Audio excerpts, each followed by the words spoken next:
कथा प्रारंभ કૈવલ સાહેબ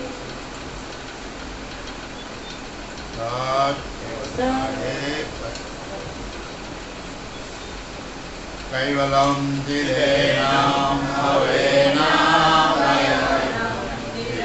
નામ લઘુયામ અમોહમ અમસ્તુ વિરાલમ નારાયણમ મહાનામ વણેયમ નયેતિ નરણેયમ પ્રણાયમ પરંતુ જપેનામ જપાયમ કાયમ નામયાયમ મનાતીન મગોયમ સ્વયં તમ સમસ્તુ જહાનામ તાતા દેયાનામ વિચંતમ વિનયજે કરોતિ વિવર્જિત વસ્તુ વિધિવે વેદાંતમ અચંતે ન ચંતમ સુનાતિ સનાતમ જેનાથમ અનંતો અગાધમ બહોધમ લહેજન મહાદમ કુબેરમ પેયમામ નમામિ નમસ્તુ આદ્ય સકલસરા તમે કૈવલ કી જય. ભક્ત કરુણા સાગર ભગવાન કી જય. કૈવલ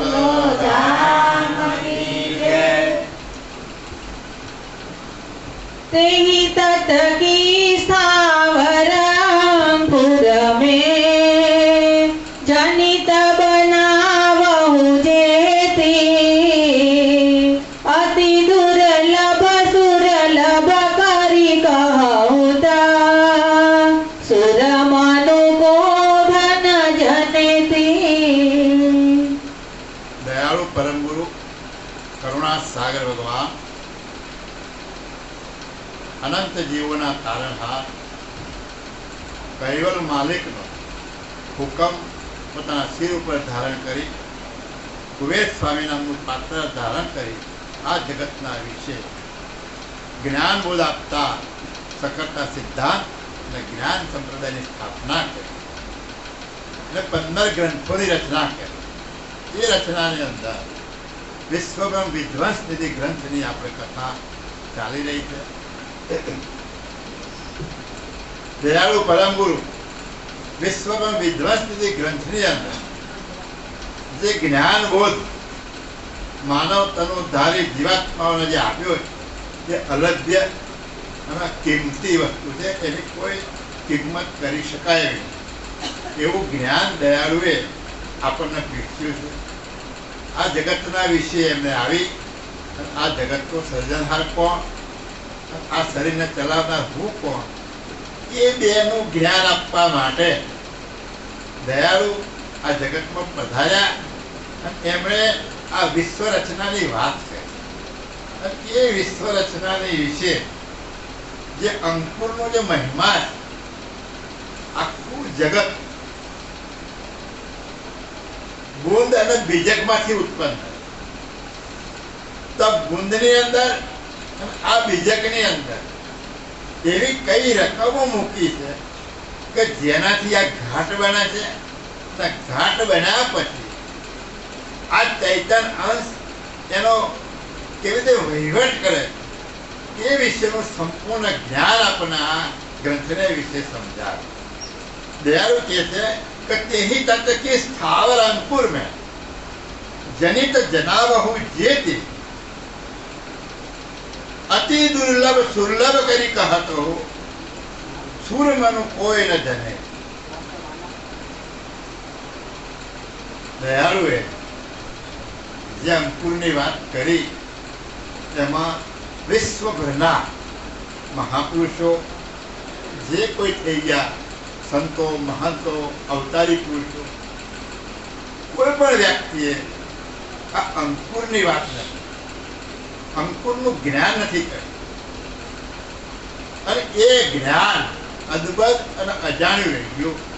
એ જ્ઞાન આપણને આ ગ્રંથ દ્વારા એમની જે રચના કરી છે એના મારફતે આપણે સમજવાનો અહીંયા પ્રયત્ન કરીએ છીએ. તો આગળ જે વાત કરી કે ભાઈ આ મારા જે અર્થ ચિતવી અણફણથી જે ઉપજણ ઉપજી અને એ ઉપજણ ઉપજ્યા પછી એ ઉપજણની સાથે ઉપજણ ઉપજ્યા પછી જે અભૂતપૂર્વ જેનું વર્ણન ન થઈ શકે, જે સમજી શકવામાં બહુ દુર્લભ વસ્તુ જે છે એવી જે સાધન સામગ્રી આપણે ઉત્પન્ન કરી અને આ અંકુરનું જે બાંધકામ કર્યું એના વિશે દયાળુ કહે છે કે તેહી તતકી સ્થાવર અંકુર મેં જનિત નાવ સ્થાવરના અંકુરને જે મુદ્દા રહેલા એની જે જાણ તમારે જાણવી હોય તો કહે છે અતિ દુર્લભ સુર્લભ કરી કહત. એ અદ્ભુત છે, જાણી શકાયું નથી, પણ એને સુલભ રીતે કરી અને હું તમને સમજાવું. એક વિચાર કરો કે આ જગતની રચના થાય કેટલો સમય ગયો, કેટલા યુગ ગયા, કેટલા કલ્પો ગયા, એ આપણી પાસે કોઈ ગણતરી નથી. અને આટલા અનંત યુગો જવા છતાં, અનંત મહાન સંતો થવા છતાં, અવતારી પુરુષો આવવા છતાં કોઈએ અંકુરની વાત કરી. એ અંકુરની વાત દયાળુ પરમ ગુરુને કૈવલ માલિક કહે કે તમને સુલભ પડે એ રીતે હું તમને સમજાવું છું. ક્યાંની વાત છે? પરમ ગુરુએ પ્રશ્ન કર્યો કે અંકુરનો ઉદ્ભવ થાય છે, મને સમજ પડતી નથી, તો હે સર્જનહાર માલિક તમે મને આની સમજ આપો. તો કૈવલ માલિક પરમ ગુરુને કહે કે આ જે દુર્લભ વસ્તુ છે એ તને સહેલાઈથી સમજ પડે એવી રીતે હું તમને સમજાવું. સૂરમનું કોઈ ન જાણે આજ સુધી. દેવો અને મનુષ્ય ઘાટની અંદર જે મહાપુરુષો થઈ ગયા એ કોઈ આને જાણતા નથી અને કોઈ જણાયું પણ નથી. એવી વાત હું તને સરળ રીતે સમજાવું. તો વિચાર કરો કે આ જે આખો જે વિષય એ સમજાવવા માટે ખરેખર ઘણો આગળ. ફક્ત હું તો મને જે પરમ ગુરુએ ગતિમતી આપી હોય, સમજ આપી હોય એટલું જ સમજાઈ શકે. અને એ સમજ પણ પૂર્ણ છે કે નહીં એ પરમ ગુરુ જાણે. હું એવો કોઈ દાવો નથી કરતો કે સંપૂર્ણ રીતે હું તમને સમજાવી શકી, કારણ કે ખુદ કૈવલ માલિક પરમ ગુરુને કહે છે કે આ સમજવું અતિ દુર્લભ છે. તો એમના માટે જો દુર્લભ શબ્દ વાપર્યો હોય તો આપણી ગતિમાંથી તો કઈ રીતે પહોંચી શકવાની. પણ પેલામાં કહ્યું છે ને આપણે ગુરુમયમાં, ચીડિયા ચંચ ભરી રહે સાગર સમતમ સો દધી સમતમ ગુરુગતિ મમમતી અલ્પા જાઓ. જેમ સમુદ્રની અંદર અથાહ પાણી ભરેલું અને એ અથાહ પાણી ભરેલામાંથી કોઈ ચકલી ચાંચમાં પાણી ભરે તો એ સમુદ્રના પાણીનું માપ એના દ્વારા કાઢી શકાય ખરું? કેટલું પાણી એના કિંચિત માત્રા આવે, એમાં કોઈ ફરક કશું પડે નહીં. એવી સમજ આપણી છે. તો આ સમજમાંથી આપણે પણ આ ચકલીએ જે સમુદ્રમાંથી ચાંચની અંદર પાણી ભર્યું, આપણી પણ સમજ એટલી જ છે. પણ એટલી સમજ દ્વારા પણ આપણે સમજવાનો આનો પ્રયત્ન કરવો બહુ દુર્લભ વસ્તુ.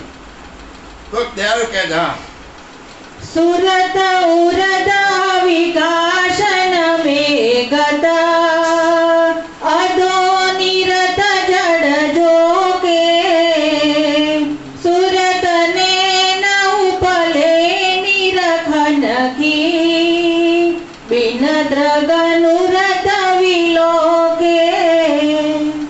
હવે આ સ્થાવર અંકુરની અંદર આગલી પૂનમે જે આપણે ભૂલી ગયા એની અંદર જે સુરતા, નૂરતા, અકર, આરત, ચૈતન્યતા, ઐશ્વર્યતા આ બધી જે રકમો અંકુરની અંદર મૂકેલી એની વાત કરતા દયાળુ કહે છે કે સુરત અરદ અવિકાસન મેં આગળ એની અંદર જે સુરતા અંકુરમાં મૂકેલી છે એ સુરતાની ગતિ ઉધર્વગામી. સમા ઉધર્વગામી જાય આ સ્થાવરના જે બીજકો છે એ બીજકોની અંદર જે અંકુર મૂક્યું છે એ અંકુરની અંદર જે સુરતા છે એ સુરતા ઉધર્વગામી ગમન કરવા વાળી. અધો નિરત જળ ઝાકે અને જે મૂળતા છે એ અધોગતિમાં એટલે નીચે જવાનો પ્રયાસ કરે છે. એટલે અધો અને ઉધર્વ ગતિ. આવા આ વૃક્ષ જે ઉગે છે તો એના પોષણ ઉપરથી એનો ઉપર જવાની ગતિ છે અને પોષણ ક્યાંથી થાય છે? નીચેથી. તો એનું જે મૂળ છે એ મૂળ કઈ જગ્યાએ પોષણ મળશે, કઈ જગ્યાએથી કોઈ અડચણ આવે છે કે નથી આવતી એ જોઈ અને એનું મૂળ એને ગતિ કરે. તો નિરખવાનું કામ કોણ કરે છે? મૂળતા. અને જોવાનું કામ કોણ કરે છે? સુરતા. નિરખવું અને જોવું આસમાન જમીનનો ફરક. આ આંખ દ્વારા જે કઈ દેખાય છે એ સુરતા દ્વારા જોવામાં આવે. પણ જોયેલા પછી એનું જે નિરખવું એટલે એની જે સમજણ મેળવવી, એ સમજણ મેળવવાની જે ગતિ છે એ નૂરતામાં રહે. એટલે આ સ્થાવરની અંદર જે અંકુરમાં સુરતા અને નૂરતા મૂકી છે એ સુરતા ઉધર્વગામી વાળી અને નૂરતા છે એ અધોગામી વાળી. એટલે એ આખા વૃક્ષને પકડી રાખે છે.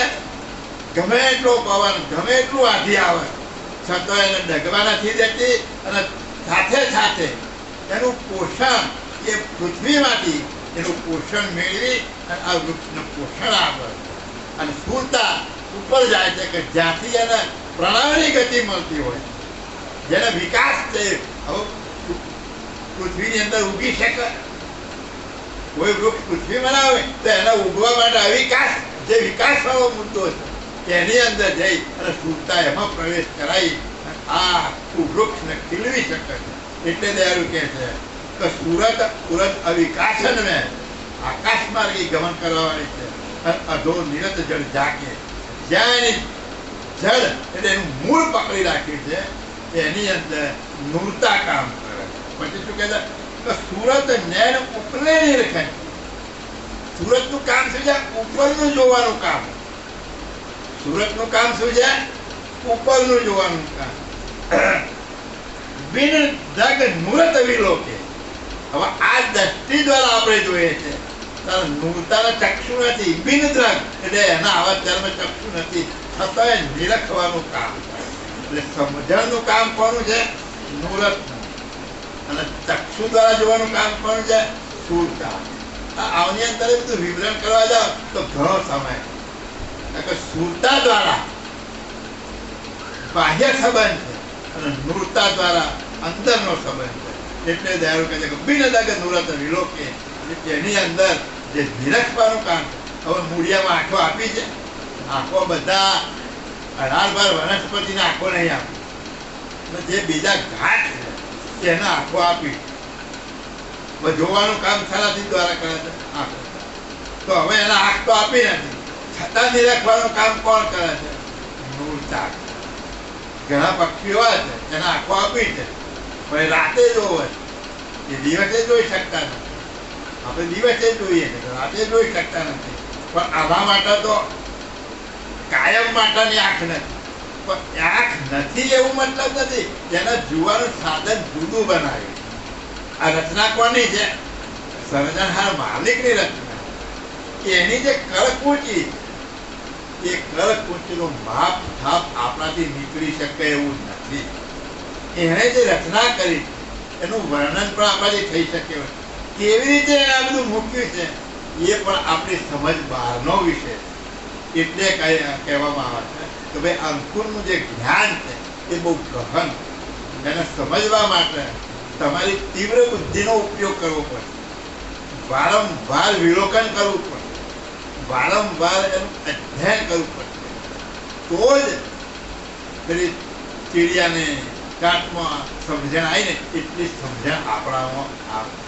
કારણ કે એક વિચાર તો કરો કે જેને આખા બ્રહ્માંડની શોધ કરી આખું ખગોળશાસ્ત્ર ફેરી નાખ્યું, જેણે સૂર્યચંદ્ર તારાની શોધ કરી, જેણે બધા તત્વોની શોધ કરી, 18 વનસ્પતિ કયા રોગમાં ઉપયોગમાં આવે છે એનું પણ સંશોધન કર્યું.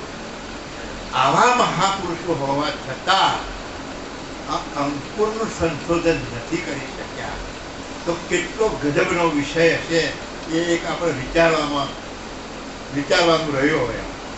એટલે દયાળુ કહે છે આ બાબત કોઈ સમજી શકે એવું નથી, છતાં તમે સરળ રીતે સમજી શકો એના માટે હું સુલભ રીતે સમજાવવાનો હું પ્રયત્ન કરું. હા, तिन में आरत कलन के विता कहूँ तिन के अनुकरमो जड़ में अकल जोई जमी जमी तवा अशुभ शुभ न जोई मरमो.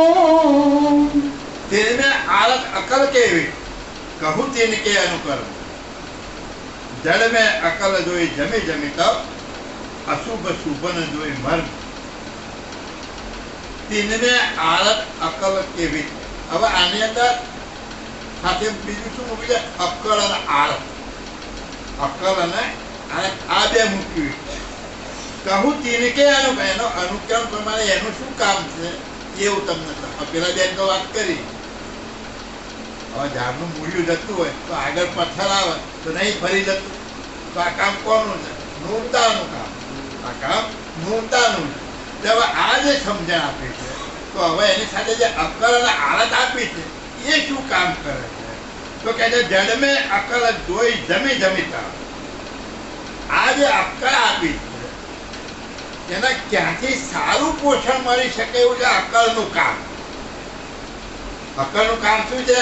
જે આ વૃક્ષને પોષણ આપવું છે એ પોષણ ક્યાંથી કઈ રીતે મળશે એ કામ અકલનું છે. અને એ કોના સાથે જોડાયેલી છે? આ બધી રકમો એક સાથે કામ કરે.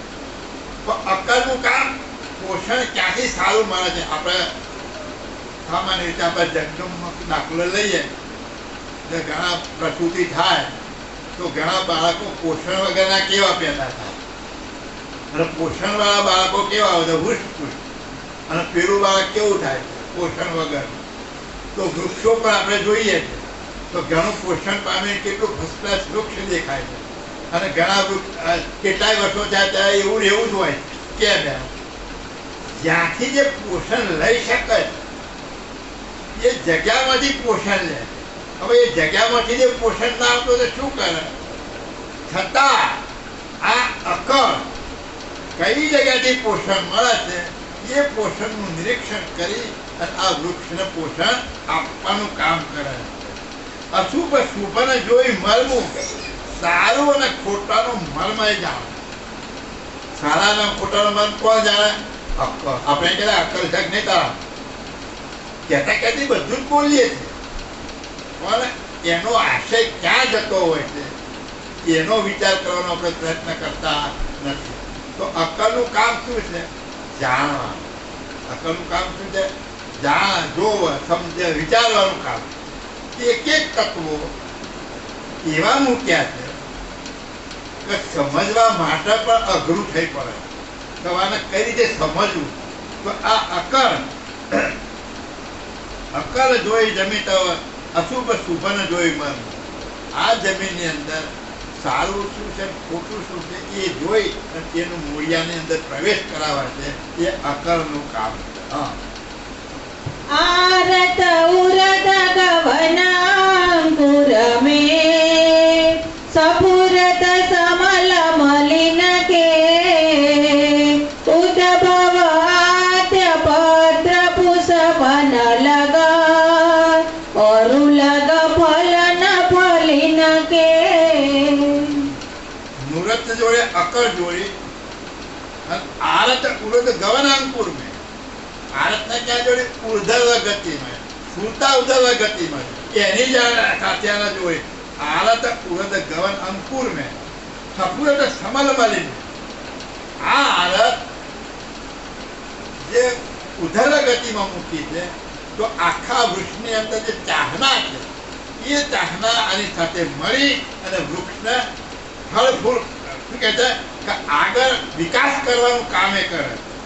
ઉદ્ભવ આજ પત્ર પુષ્પન લગે અને એ આરતના હિસાબે એ ચાહનાના હિસાબે એના પત્તા ફૂલ ફળ બધું આવે છે. તેના હિસાબે આરત ચાહના કેમાં છે? આરત. તો કઈ પ્રાપ્ત કરવું હોય તો શાનામાં હોય? આરતમાં હોય, ચાહનામાં. તો આ આરત ઉધર્વગામી થવાથી સફળત સમલ મળી છે આખા વૃક્ષમાં મળી અને કામ કરે. ઉદ્ભવ આજ પત્ર પુષ્પન એના લીધે એના પુષ્પો પત્તા ફળ ફૂલ આવે છે. ઓર લગ ફલન ફલી નીકળે અને એમાં જે ફળ આવે છે અને એ ફળની અંદર એ પાછું એમાં ઉગવાની ગમગટી એમાં રહે. એટલે આખું જે વૃક્ષ ત્યાં ચાર મુદ્દા તમને સમજાય. સુરત નૂરત અકળ ના આરત. હવે કોઈ આપણને કહે તો ભાઈ આ ખેડૂત હોય, હું ઘણી વખત પ્રશ્ન કરેલા છે તો ભાઈ ખેડૂત વરસાદ આવે અને હર લઈને ખેડે અને એ ખેડે પછી દાણા નાખે.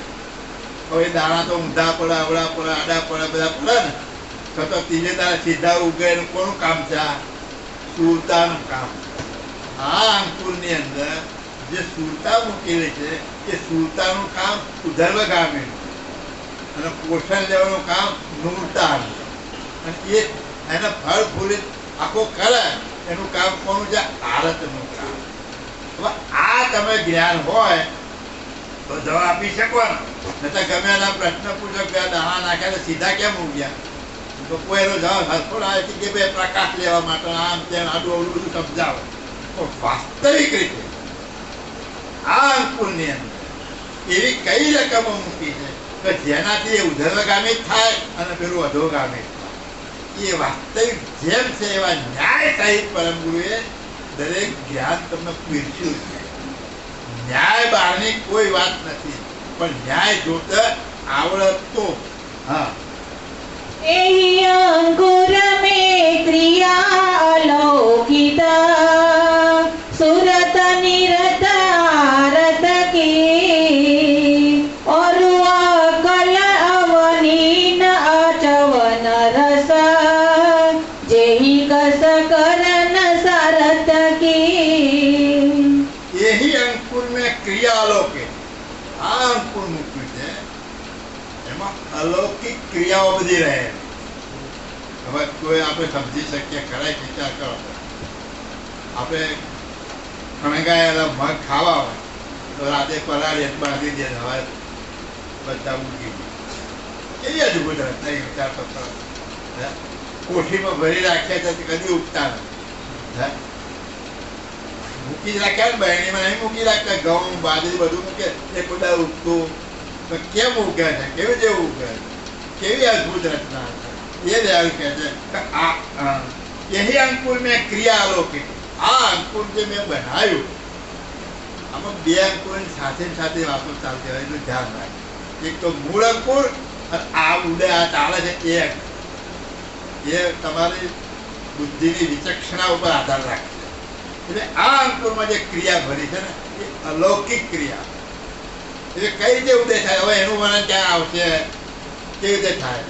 આ તમને મોટું મોટું સમજાય. પરંતુ કે ભાઈ સુરતા નૃતા કેવી રીતે સમજવી? કેટલું અઘરું કામ છે સુરતા નૃતા સમજવું. પણ સેજા છે બોલાય છે એટલે આપણે સમજી શકીએ છીએ.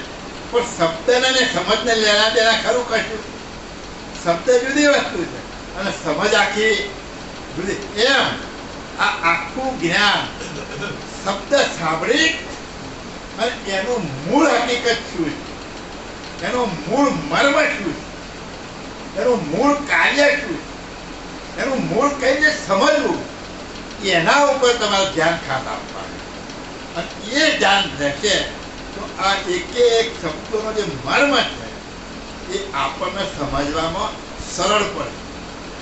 નહીતર ઉપર થઈને બધું જતું રહે.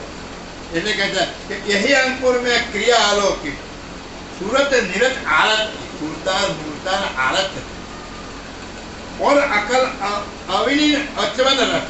આ જે ચાર રકો મૂકી સુરતા મુદ્દા નૂતા આરત અને અકર આ ચાર રકમોની જે ક્રિયા છે એ બધી અલૌકિક. આપણે જાણી શકીએ આપણે વાઈએ ઉપર જવારા વાઈએ છે ને આપણે ગોળો આવે બધા જવારા વાય ટોપલાના બે હીરો તમે આખો દિવસ બે દિવસ તે હીરો કે ઉગીને લાંબુ થઈ જાય પણ તમને ખબર ના પડે કે કેમનું થાય. હા એટલે દયાળુ કહે છે સુરત વિરત આરત કી ઓર અકલ અવની આત્મન રસ જય કસ કરણ આરત. આ આરત આ જમીનમાંથી કસ ખેંચી આ વૃક્ષ હોય અથવા તો જે કંઈ ઉદ્ભવ્યું છે સ્થાવર જાતિ જે કંઈ ઉદ્ભવ છે એના આરતા આરત રૂપી જે મુદ્દો રહેલો છે એના દ્વારા આ રસકસ એને મળે છે અને એને પલ્લવિત કરે છે, એને ઉદય કરવામાં એ મદદરૂપ થાય. જે આ ચારેય રકમોની જે ક્રિયા છે એ આખી ક્રિયા અલૌકિક. હવે આ કથા ક્યાંય બીજા સાંભળવા ના મળે, બીજે તો આખું તમને જીવન ચરિત્ર મળે. જે મહાપુરુષો થઈ જાય એના યશોગાન ગાવામાં આવે, એમણે શું ક્રિયાઓ કરી એ જાણવામાં આવે, કેવું જીવન જીવી ગયા એ આવે. તમારે કેમ જીવન જીવવું એની કથા થાય. મા બાપની સેવા કરો, તમે વ્યસન મુક્ત બનો, અનિતિ ના કરો, આ બધી કથાઓ આવે. એટલે એ કામની નથી એવું નહીં, પણ દયાળુ કેમ નથી કે બધું જગત બોલી ગયા. જગત આખું એનું જ્ઞાન આપે છે, આનું જ્ઞાન કોઈ આપ્યું નથી. આ સર્જનહાર કોણ છે અને આ સર્જનહારે જગતની ઉત્પત્તિ કેવી રીતે કરી, આ ઘાટોનો ઉદ્ભવ કેવી રીતે થાય છે, આ અંકુરોનું ઉદ્ભવ સ્થાન કેવું છે એનું જ્ઞાન આ જગતમાં કોઈ નથી કર્યું. એટલે દયાળુ આ જ્ઞાન તમને સમજાવવા માટે આ 15 ગ્રંથોની રચના. પેલું જ્ઞાન તો જગતમાં ભરપૂર ભરેલું છે પણ એમની દ્રષ્ટિ આના ઉપર પહોંચી નથી. એટલે એમને જ્ઞાન કથ્યું છે તે એ જ્ઞાન કથવાની કોઈ જરૂર નથી, પણ જે અલૌકિક રહ્યું એમનાથી જે અદભુત રહી ગયું આ મુદ્દાને જે જાણી શક્યા નથી એનું જ્ઞાન દયાળુ તમને સમજાવે. હા એહી ઉપજણ મેં સકલ સમરધી પોખિત મોઈ સંકલ્પ કી સુરત આદ્ય ધ્યેય કહિત અકલ લગા અતિ ઉત્કૃષ્ટ કલ્પ કી. यही उपजन में सकल समर्थ. આટલાનો ખુલાસો કરે તો શું થાય કે આ ઉપજનમાં બધી સમૃદ્ધિ રહેલી. એવું નહીં પપ્પા શું કીધું, પોખિતમય સંકલ્પ કી. આ ઉપજન ઉપજ્યા પછી કર્તા માલિકે જે સંકલ્પ એમને કર્યો એ સંકલ્પ દ્વારા આ બધી જ રકમો આ ઉપજનની ક્રિયા કર્યા પછી આ અંકુરમાં પોખણી કરે છે. એટલે કે એહી ઉપજન મેં સકલ સમૃદ્ધિ પોખિતમય સંકલ્પ. મારા સંકલ્પ દ્વારા આ ઉપજન થયા પછી આ ઉપજનની અંદર સાથે આની સાથે આ રકમોનો મેં મેળાપ કર્યો. બીજી વાત આવી ને ત્યાંની આવી ખેત ઉપર પેલું અહીંયા વાત કરતા હતા આ અંકુરની વાત કરી અને આ કાંઈ કે એહી ઉપજન મેં સકલ સમૃદ્ધિ પોખિતમય સંકલ્પ. આ જે ઉપજન એની અંદર જે સકલ સમૃદ્ધિ મેં જે પોખી છે એ મારા સંકલ્પથી કરું. તો આ અંકુરોમાં પણ કોને સંકલ્પથી આવ્યું છે બધું? એમના જ સંકલ્પમાંથી આ અંકુરોમાં પણ આ મુદ્દા મૂક્યા. આ રચના કોણે કરી છે? સર્જનહાર માલિકે કરી. અને સર્જનહાર માલિક સંકલ્પ દ્વારા મારે કેવું જગત રચવું છે એ ધારણા દ્વારા જે ધારી અને જે જગતની રચના કરવી હતી એવા અંકુરોનું પ્રથમ બાંધકામ એમણે કર્યું. પ્રથમ ઉપજન ચૈતન્ય અંકુર વસ્તુ જુદી છે. બે અંકુર છે, ચૈતન્ય અંકુર અને જળ અંકુર. આ બધા જે રજબીજના અંકુરો છે એ બધા જળ છે અને ચૈતન્ય અંકુર છે એ આખું ઉપજનની સાથે સંબંધ ધરાવનારું જે અંકુર છે એ અંકુર એ ચૈતન્ય અંકુર. એટલે કહે છે કે એહી ઉપજન મેં સકલ સમૃદ્ધિ પોખિતમય મારા સંકલ્પ દ્વારા મને જે ઉપજન ઉપજન અને જે જગતની રચના કરી હતી એની અંદર મેં આ બધી સમૃદ્ધિ ભરેલી. સુરત આજ જેવી કહિત અકલ જે મેં સુરતા અકલ આરત આ બધું જે મેં કહી દીધું એ બધી જ આ ઉપજન થયા પછી આ અંકુરમાં મેં ભરેલું છે. અતિ ઉત્કટ કલ્પકી પાછું એ તો અંકુર બનાવ્યું, આ જે અંકુરો બનાયા એમાં પણ કેવી ગતિ મૂકી, કલ્પો સુધી ચાલ્યા કરે એમાં ફૂટે નહીં એવી અતિ ઉત્કટ કલ્પકી. આમાંથી ઉદય થયા જ કરે, બીજું નીકળ્યા જ કરે, થયા જ કરે, બીજું નીકળ્યા જ કરે. કોઈનો અંત આવ્યો ખરો? એક આંબો ઉગ્યો, કેરી આવી, એ આંબો હરી ગયો, પડી ગયો, પણ પેલી કેરીઓ એમાંથી બીજા ગોટલા આવ્યા અને એમાંથી બીજો આંબો થયો, એમાંથી ગોટલા આવ્યા. લોકો પ્રશ્ન પૂછે ને તો પેલો આંબો કો ગોટલો. આ અંકુરને જેને ખબર હોય એના જવાબ આપી શકે કે ભાઈ પ્રથમ શું બન્યું, પ્રથમ કોણે બનાવ્યું, એ કોણ જવાબ આપી શકે? પંચમ વેદનો અભ્યાસી આપી શકે, અથવા તો આ વિશ્વનો વિદ્વત જે અંકુરની ગમગતિ જેનો હોય એ આપી શકે. તો પ્રથમ અંકુરો બન્યા. પ્રથમ શું બન્યું છે? અંકુરો. પણ એ અંકુરો કેવા? અલૌકિક, દ્રષ્ટિમાં ના આવે એવા. પણ એ અંકુરો દ્રષ્ટિમાં ક્યારે આવ્યા? પંચમ વેદમાં જવું પડે કે સજીવન વૃત્તિ જ્યારે ઉત્પન્ન થઈ અને સજીવન વૃત્તિ જ્યારે પોષણ આપ્યું ત્યારે એ બધા અંકુરો ઘાટવાના થયા. પણ કેવા? એક કલ્પભર સુધી આ જગત રહે ને ત્યાં સુધી એકમાંથી એક નીકળ્યા જ છે. પછી એમાં ખૂટતું જો એવું બન્યું હોય તો શું થાય? ફૂટી પડે. અર્ધમાં જ એન્ડ આવી જાય ને એનું નક્કી જ ના હોય. ક્યારે એન્ડ આવે કોઈ નક્કી જ ના હોય.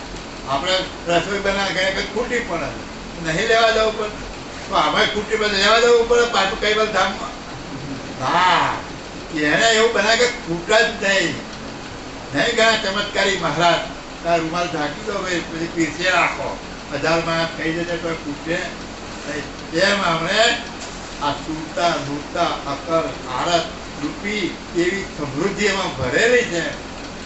એમનો સંકલ્પ જ્યાં સુધી એનો વેગ ચાલે અને સંકલ્પનો વેગ જ્યાં સુધી ચાલશે ત્યાં સુધી આ રેટ ચાલુ જ રહેવાનો હોય, એમાં કોઈ દિવસ ખૂટવાનું નથી. એટલે કહે છે કે સુરત આજ એ કહિત અકલ અતિ ઉત્કટ કલ્પકે. આ અતિ અદભુત એવી જે હકીકત કોઈ જાણી શકતું નથી એવી હકીકત હે મારા પરમ વિશેષ મેં તને જણાવી. હા, असंख्य कोट कल्पन की पर सदा उपजन होती अनादो आपो आप हमन ते भवितवा बिन चितवन की आदो. असंख्य कोट कल्पन की पर सद उपजन होती अनादो. वो अग्रो है. असंख्य कोट कल्पन, असंख्य कोटि कल्पोની પર આ જગત ઉત્પન્ન કર્યું. કેટલા વખત લઈશું થયું થયું લઈશું. આ બધા અસંખ્ય કોટि કલ્પથી પર એનાથી પ્રથમ સદ. સદનો મતલબ ભુવન જ્યાંમાં રહેતું હોય એ પર ઉપજન હોતી અનાદુ. આમાં ઉપજન અનાદિની ઉપજન કહેવાય. હવે ઉપજન શું છે એ તો આગળ કહી ગયા. કાં તો કોઈને ચાંદ ડૂબાવી નહીં, ખબર પડે એવી નહીં. હવે એ ઉપજન ફક્ત ક્રિયા છે. દાખલો આપ્યો કે ઊંઘેલો માણસ અચાનક જાગ્રત થાય એટલી જ ક્રિયા આમાં થઈ જાય, બીજું કઈ થયું નહીં. આ અદ્વૈત ઉપજન, પ્રથમ ઉપજન એ જે છે એ અનાદિની છે, કાયમ છે. આપો આપ હમંતે ભવિત. શું કે છે? આપો આપ મારામાંથી ઉદ્ભવી, મેં ઉદ્ભવ નથી કરી. આપો આપ હમંતે ભવિત. આપો આપ મારામાંથી ઉદ્ભવ થયો. બિન ચિત્રને કી આદુ. મેં કોઈ ચિત્રન કરેલું નહીં. આદિ પ્રથમ કોઈ ચિત્રન આનું કરેલું નથી. આ ઉપજન ઉપજાવવા માટે મેં કોઈ ચિત્રન કર્યું નથી. આપો આપ ઉદ્ભવી એવી મહાન વાત કરી. કોઈ પણ પ્રકારના ચિંતન સિવાય આ ઉપજન ઉદ્ભવ છે. એટલે આ ક્રિયા થાય. કઈ ક્રિયા? સમેટાવું અને પાછું જાગૃત થવા માટે તૈયાર થવું. આપણે એક જ દાખલો લઈ રાખીએ, દરરોજ ઊંઘીએ છીએ, દરરોજ જાગીએ છીએ, માથા ટાઈમ ખાલી ઊંઘી ગયા અને વગર જગાડે આંખ ઉગડી ગઈ, જાગી ગયા, વાત પતી ગઈ. આ જ ઉપજન નો આખો વિષય છે. હા, અરે અંશ તુજ મહદાગમ ગતા ચોકરી અકલ કલે હું જહા કો નકી પહોંચન પાઈતા અબ લગીએ ન રહે હું. અરે હંસ, તું જ મહાદ અગમગત ક્यों કરી અકલ કરે? બોલો. ખુદ કૈવલ માલિક પોતાનો જે પાર્થિવ અંશ, જેના આપણે કરુણા સાગર નામથી ઓળખીએ, જેના આપણે પરમ વિશેષ અંશ તરીકે હોય, એને કૈવલ માલિક કહે છે. અરે અંશ, તું જ મહાદ અગમગત. આ મહાદ જે અગમ ની જે ગતિ છે, આજ સુધી કોઈ જાણી નહીં, જે અગમ રહી ગયેલો મુદ્દો જે છે, ક્યાં કરી, કેવી રીતે અકલ કરે? હું આ અકલ મુદ્દા તું કેવી રીતે જાણી? બોલો. કૈવલ માલિક પરમ વિશેષ પ્રશ્ન બોલે કે અરે અંશ, તું જ મહાદ અગમગત ક્યાં કરી અકલ કરે? હું આ અકલ મુદ્દાને કઈ રીતે તું જાણી? જહાં કોહુ નકી પહોંચ ન પાય. આ જગતમાં જેટલા મહાપુરુષો આ જગતની રચના થઈ ત્યારથી અત્યાર સુધી જે થઈ ગયા, એમાંથી કોઈની પહોંચ એ પહોંચી નથી. તો આપણી કઈ રીતે પહોંચે? હે, પહોંચવાની કોઈ છાતી ઠોકીને કહીએ છે આપણે, જો રામ જ છે ચાલે ના, આપણે નર્મદથી મૂકી દેવાનું. ભાઈ હવે એ જે હોય મને સમજણ પડે છે બોલીએ છીએ, બાકી પરમ ગુરુ જાણે. બાકી કોઈના એમ ઠોકી ના જાય કે હું કહું એ થતી એવી વસ્તુ નથી. જહાં કોહું નકી પહોંચ ના પાય, કે કોઈની પહોંચ નથી પાય. અબ લગી એન રહ્યું. અત્યાર સુધી એન એટલે ગુપ્ત રહેલું છે. એન એટલે ઘર, એન એટલે ગુપ્ત. અત્યાર સુધી આ ગુપ્ત રહેલું. ક્યાં સુધી? પરમ ગુરુ આયા ત્યાં. પરમ ગુરુ આ વાત જણાવી ત્યાર પછી આ જગતમાં પ્રચલિત થઈ. અને પરમ ગુરુ નો આયા પહેલા, આ ગ્રંથોની રચના પહેલા પરમ ગુરુ જે આયા એમણે આ જ્ઞાન બોધ નતો આપ્યો, ત્યાં સુધી આ વિશ્વમાં આ અંકુરનું જ્ઞાન કોઈની પાસે નહોતું. અને ખરેખર તમે શાંતિ આ શબ્દનો જ વિચાર કરો કે જહાં કોહુન કી પહોંચ ન પાય. કોની પહોંચ પાસે? ક્યાંની બુદ્ધિ ત્યાં જાય? આપણે તો હતા જ નહીં, એટલે આપણે ગણતરી કરવાની જ નહીં. હવે ત્યાં તો કોઈ હતું નહીં, આપણે આ ઉપજે ઉપજી કોને? કૈવલ ને ઉપજી. તો કૈવલ જ જાય, બીજું કોણ જાય? બીજું કોણ જાય? તો કોઈ હતું જ નહીં. કોઈ હાજર હોય તો ખબર પડે ને. જો હાજર હોય તો બે થાય, હાજર હોય તો કોઈ બીજો ભગવાન ઉભો થાય. એવી તો મુદ્દો છે જ નહીં. જ્યાં કશું છે જ નહીં, ફક્ત શૂન્ય અને કૈવલ બે જ મુદ્દા. એમને આ ઉપજન ઉપજી છે તો કે ત્યાં કોઈની પહોંચ પહોંચી શકે એવી છે જ. કેવી રીતે પહોંચે? કોઈ છે જ. તમે વિચાર કરજો આના ઉપર. તો હવે આનો તમે નેતિ ઉપર પરનેતિ ઉપર પરનેતિ તમારે મુકાવવી પડે. આ વસ્તુને તમને દયાળુ સમજાવવા માટે પ્રયત્ન કરી રહ્યા છે. હા, અહો તો યજ્ઞ ભવિતૈ ગમા અજ અજમાલ રહન કી હમ તે હવિતવ ઉપજ અચાનક બિન મોઈ ચાહ ચહન કી.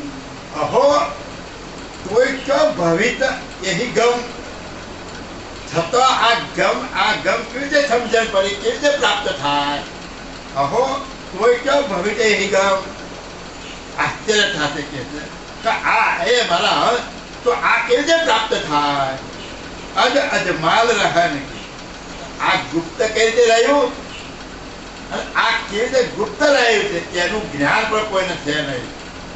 હમતે હવિત ઉપજ અચાનક, હમતે હવિત ઉપજ મારાથી અચાનક ઉત્પન્ન થયેલી બિનમોહી ચાહની, મારી કોઈ ચાહના ના નથી. કેટલું સચોટ વાત થાય છે આગળ જેની મગજ દોડતું હોય એનું કામ થાય બધું. તો આ કૈવલને કોઈ પણ પ્રકારની ચાહના નથી થઈ, કોઈ પણ પ્રકારની ઈચ્છા નથી થઈ. ફક્ત શું છે આ જગત સમેટી પોતે પોતાના અંદર મગ્ન હતા, પોતે પોતાના સ્વરૂપમાં જ હતા. હવે આ વિશે તમને આપણે કહીએ કે મારા ધ્યાન નથી લાગતું. આમાં તમારે તમારા સ્વરૂપે થવું હોય તો કયું ધ્યાન કામમાં આવે એ વિચાર કરો તમે. પોતા સિવાય કશું છે જ નહીં. આ રકમો જ્યારે આ તમારા અંશના સાથે સંબંધવાળી થઈ જાય ત્યારે કોઈનો સંબંધ રહે ખરો? કોઈનો સંબંધ ના રહે તો શું રહે? આપણે ધ્યાનની વાત કરે કે તમારા સિવાય બીજું કઈ રહે? જો તમારા સિવાય બીજું કશું નથી તો તમને શેનો આનંદ હોય? બીજો તમને તમારા સિવાયનો કોઈ આનંદ જ ના. અને કરતા માલિકો કે તમે એમાંથી ઉદ્ભવેલા છો એટલે. હવે દયાળુ કહે છે કે અજ અજમાલ રહન કી હમતે હવિત ઉપજ અચાનક બિનમોય ચાહતહને. હવે જેના પરમ ગુરુ વિશે જે બધા મતાંતરો ચાલે છે એના ઉપર આ ચોપાઈ ઉપર ખાસ આજે 2-4 ચોપાઈ હોય જેના ઉપર વિચાર કરવા જેવું. તો પરમ ગુરુ કોને કહેવાય અને પરમ ગુરુ શું મુદ્દો છે અને આ વસ્તુ આખી શું છે? ખરેખર ઝીણવટ ભર્યો આ વિષય છે. અને એ ઝીણવટ ભર્યા વિષય જેટલું તમે વિલોકન કરશો તો જ યથાર્થ જ્ઞાન તમારા સમજમાં આવશે, બાકી સમજમાં આવે એવું નથી. એટલે કહે છે હમતે હવિત ઉપજ અચાનક. આ ઉપજન કેવી છે? કૈવલ માલિક થી અચાનક અણચિતવી અણફણી એકાએક ઉત્પન્ન થઈ ક્રિયા જ છે. ફક્ત જે આગળનો દાખલો ઘણા દાખલા સિવાય બીજો કોઈ દાખલો દ્રષ્ટાંત અહીં લાગી શકે એવો છે જ નહીં. એટલે કે છે કે બિનમોય ચાહ ચાહતી, મારી કોઈ ચાહના નથી. આ ઉપજન થયેલી. હા તેહી અચાનક અમોદ સો જગે અંકુર રચે રચનાઈ પણ મોય અંશ મિલે ઉદવી તરતા સમલ તંત તિનુતાઈ. यही अचानक समोग सोज. આજે ઉપજળ ઉપજી અચાનક અને એની અંદર જે અમોઘ જેનું વર્ણન ન થઈ શકે એવી જે સોજ કે એવા જે રકમો ઉદ્ભવી, જે સરંજામ ઉદ્ભવ્યો, કેવો અમોઘ એટલે એનું જ્ઞાન કરી શકાય એવું નથી. અમોઘ એટલે એનું વર્ણન પણ કરી શકાય અદ્ભુત વસ્તુ છે. કોઈ શબ્દ દ્વારા એનું વર્ણન થઈ શકે એવું નહીં. આવી જે સામગ્રી જે ઉદ્ભવી ઉપજન ઉપજ્યા પછી જે મારી આ જે સામગ્રી છે અંકુર રચે રચનાઈ, આ અંકુરની રચનામાં આ સામગ્રીને મૂકી. જે અંકુરની રચના થઈ ને એની અંદર આ અમોઘ એવી જે સામગ્રી, આવી જે સમૃદ્ધિ છે એ સમૃદ્ધિને આ અંકુરની રચનામાં મૂકી. પણ કોઈ અંશ મળે ઉદિત રથ. પણ આ અંકુરની અંદર જે મૂકી રકમો પણ કોઈ અંશ મળે ઉદિત, પણ મારો અંશ આની અંદર આવે અને એની જે ચાહના એની રથ એક રથ થાય, સમર તંત તેનું થાય અને એની અંદર એક રસ થાય તો આ સમૃદ્ધિ પૂરી ઉઠે એવી છે. બાકી આ સમૃદ્ધિ પૂરી ઉઠે એવી નથી. કેટલો જબરદસ્ત વિષય મૂક્યો છે ડોક્ટર સાહેબ. સમર તંત તેહી અચાનક અમોઘ સ્રોત. આ જે ઉપજ્યા પછી જે મારી આ સામગ્રી, કઈ સામગ્રી મગજમાં યાદ છે? સુરતા, નૂરતા, અકર, આરત, ચૈતન્ય, ઐશ્વર્ય, આ જે સામગ્રી છે એનું માપ કાઢી શકાય એવું નથી. આવી જે સામગ્રી આ અંકુરની રચનાની અંદર નથી. પણ આ ક્યારે ઉદ્ભવે? મોઈ અંશ મિલે રદિત, આ મારો અંશ આની સાથે એકતા વાળો થાય અને એના આરત ઊભી થાય, એની સાથે રત એક જાતની ચાહના ઊભી થાય, સમલ તંત થાય. આ બધાની અંદર સમલિત વાળો અંશ જો મળે તો જ આ પૂરી ઉઠે એવું છે, બાકી પૂરી ઉઠે એવું નથી. હા, સમલતંત સોઈ સુરત નિરત વિતા આરત અકલ સમેતો અરુપોખિત ઈશ્વરીય ચૈતન્ય જીનું હોય અંશ સહેતુ. સમલ તંત સોઈ સુરત નૃત વિત આરત અકલ સમેતું. આ જે અંશ તંત, સમલ તંત, આની અંદર જે મૂક્યું સોઈ સુરત નૃત વિત આરત અકલ સમેત, આ વિત રૂપે છે. વિત એટલે સારમાં સાર, કિંમતીમાં કિંમતી અનંત બ્રહ્માંડોની જે રચના છે એ રચના જે વિદ અને ગુંદકની અંદર આ જે રચના કળા જે મૂકી છે એના સાર રૂપે, સારમાં સાર રૂપે આ મુદ્દો રહેલો છે.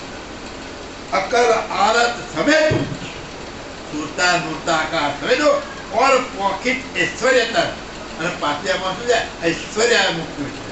ઐશ્વર્ય ચૈતન જીનું હોય અંશ સહેતુ, અને આ અંશ સહિત આની સાથે અંશ આની સાથે એકતા કરીને રહે, અંશ આ હેતુ સહિત એમાં સંયુક્ત જો રહે તો એ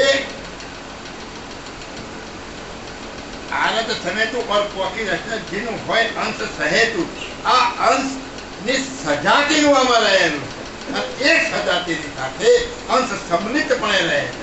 આ જે વિત છે અંશની સાથે પણ રકમો છે અને અંકુરમાં પણ રકમો છે.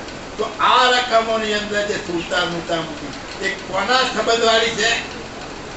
કરતા કૈવલના સંબંધવાળી છે. એમણે જે ખટ વૃત્તિ દ્વારા જે આખો ખેલ ખેલ્યો અને એની અંદર જે મૂળ અંકુરની અંદર આ જે રકમો છે એ રકમો જે અંકુરમાં રહેલી છે અને એની સાથે જ્યારે અંક સંમિલિત થાય અને એ રકમો સાથે જોડાય ત્યારે જ આ પુરાયમાન થાય. આગળ એનો દાખલો આવશે આ કઈ રીતે પુરાય. હવે આ કથવું આપણી બુદ્ધિની બહારની વાત.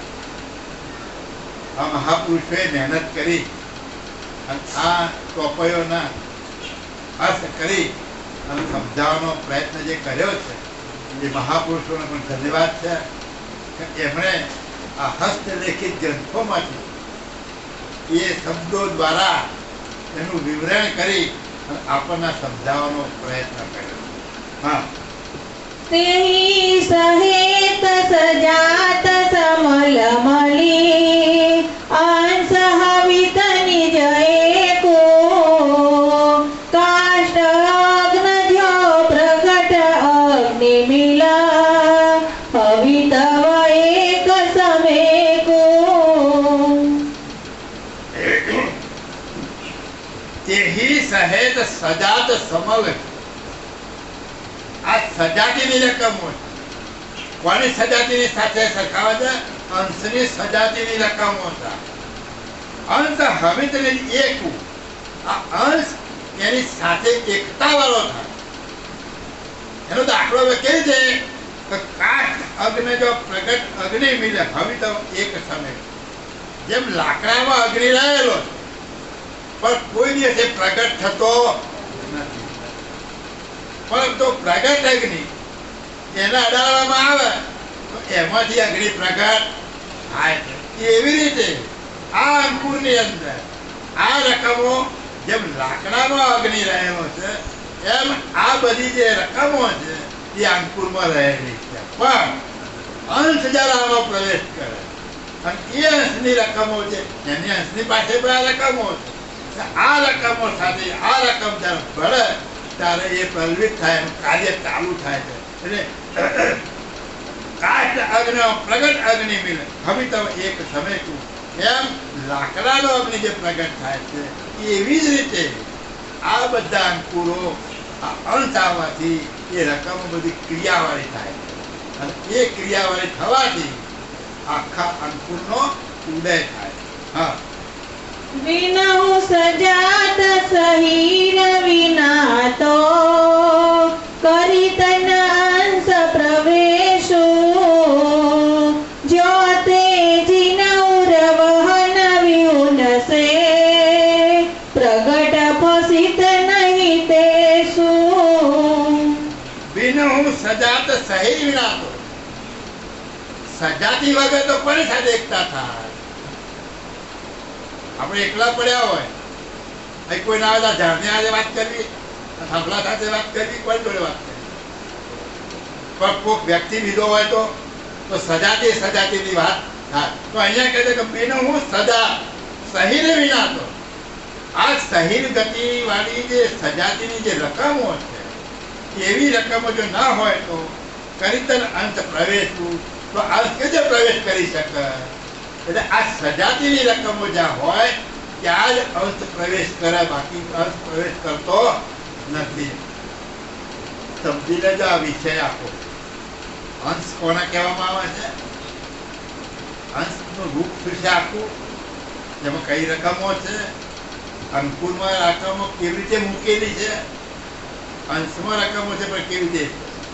આ દાખલો જે આપ્યો લાકડાની અંદર અગ્નિ મૂક્યો અને પેલો પ્રગટ અગ્નિ છે. આ બે સિદ્ધાંત તમે સમજી લેજો તો જ આ દ્રષ્ટાંત મગજમાં બેસશે ને તો બેસશે નહીં. એટલે કહે છે કે બિનહુ સજાત સહી વિના તો એ સહી ગતિવાળી થઈ રકમ તો ના હોય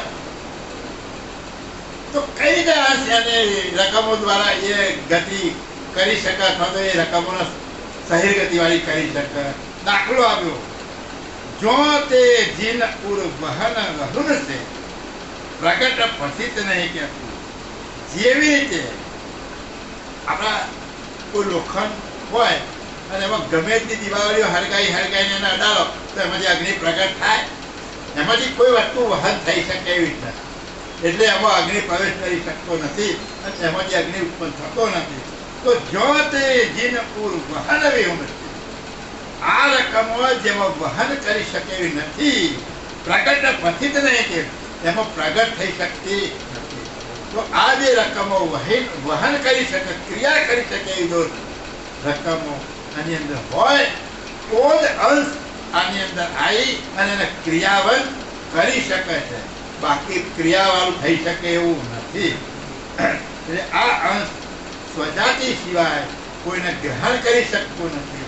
આમાં સજાતી મુદ્દો ના હોય તો અંશને પણ એ ગ્રહણ કરી શકતું.